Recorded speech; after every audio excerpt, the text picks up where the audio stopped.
ഇതുപോലുള്ള നാരിയ ഭരണം ഇന്ത്യ ജനങ്ങൾ കണ്ടിട്ടില്ല. ಪೈವಳಿಕೆ ಅಂಚೆ ಕಚೇರಿ ಎದುರು ಸಿಪಿಐಎಂ ಧರಣಿ. ಪೆಟ್ರೋಲಿಯಂ ಬೆಲೆ ಏರಿಕೆ ವಿರುದ್ಧ ಪ್ರತಿಭಟನೆ.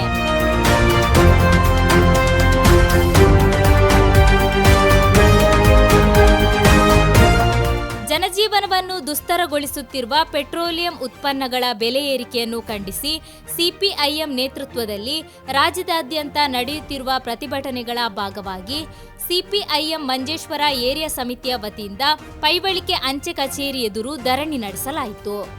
ಧರಣಿಯನ್ನು ಸಿಪಿಐಎಂ ರಾಜ್ಯ ಸಮಿತಿ ಸದಸ್ಯ ಕೆಪಿ ಸತೀಶ್ ಚಂದ್ರನ್ ಉದ್ಘಾಟಿಸಿ ಮಾತನಾಡಿದರು. ಬಳಿಕ ಸಿಪಿಐಎಂ ಜಿಲ್ಲಾ ಕಾರ್ಯಕಾರಿ ಸಮಿತಿ ಸದಸ್ಯ ಕೆಆರ್ ಜಯನಂದ ಅವರು ಮಾತನಾಡಿದರು.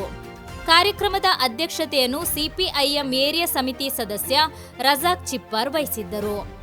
ಸಿಪಿಐಎಂ ಮಂಜೇಶ್ವರ ಏರಿಯಾ ಕಾರ್ಯದರ್ಶಿ ಸಿಜಿ ಮ್ಯಾಥ್ಯೂ ಸ್ವಾಗತಿಸಿದರು.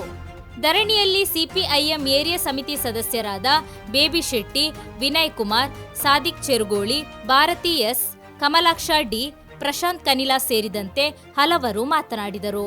ಪ್ರತಿಭಟನಾಕಾರರು ಪೆಟ್ರೋಲಿಯಂ ಬೆಲೆ ಏರಿಕೆಯನ್ನು ತಕ್ಷಣ ಹಿಂಪಡೆಯಬೇಕು ಎಂದು ಆಗ್ರಹಿಸಿದರು.